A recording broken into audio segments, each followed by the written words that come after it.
Drejtësia që vdes bashkë me fëmijët tanë. Më 1 tetor 2023, Shqipëria u trondit nga një ngjarje që duhej të ishte një alarm i madh për shëndetësinë dhe drejtësinë.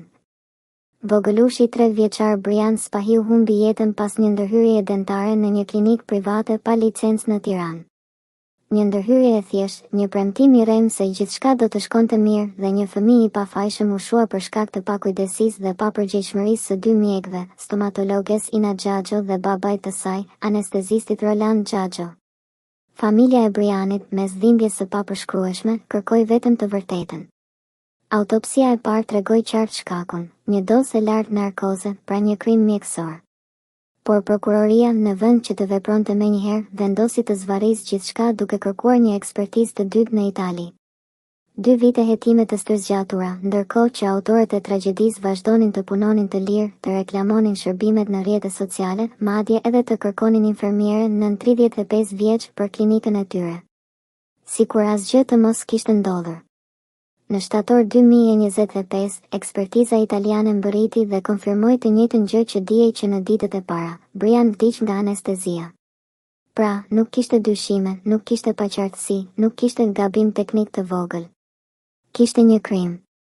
Dhe megjithatë, asnjë mas nuk është marrë ende. Babë e bij janë të lirë, ndërsa një fëmijë i vogël pushoi së jetuari dhe një familje e tërë vazhdon të mbajë zi. Kjo histori nuk është thjesht një tragjedi familjare. Është një akt akuzë e rënd ndaj sistemit të drejtësisë shqiptare. Çfarë vlere ka drejtësia, nëse edhe jeta e një fëmije 3 vjeçar nuk mjafton për të ndëshkuar fajtorët? Çfarë duhet të ndodhë më shumë që prokuroria dhe gjykata të reagojnë? Nëse në këtë vend fëmijët vdesin nga duart e mjekëve të papërgjegjshëm dhe ata vazhdojnë jetën normalisht, atëherë nuk kemi drejtësi, kemi turp kombëtar. Sot, në 2 vjetorin e vdekjes së Brianit, familja e tij nuk kërkon hakmarrje. Nuk kërkon as mëshirë. Kërkon vetëm atë që shteti u detyrohet të gjithëve, drejtësi. Dhe nëse drejtësia nuk zbatohet për Brianin, atëherë asnjë prind nuk mund të ndihet i sigurt, asnjë fëmijë nuk është i mbrojtur, dhe askush nuk duhet të ketë iluzione se ligji funksionon. Sepse në një vend ku edhe jeta e një fëmije nuk ka peshë përpara korrupsionit dhe pandëshkueshmërisë, drejtësia nuk vlen për askënd.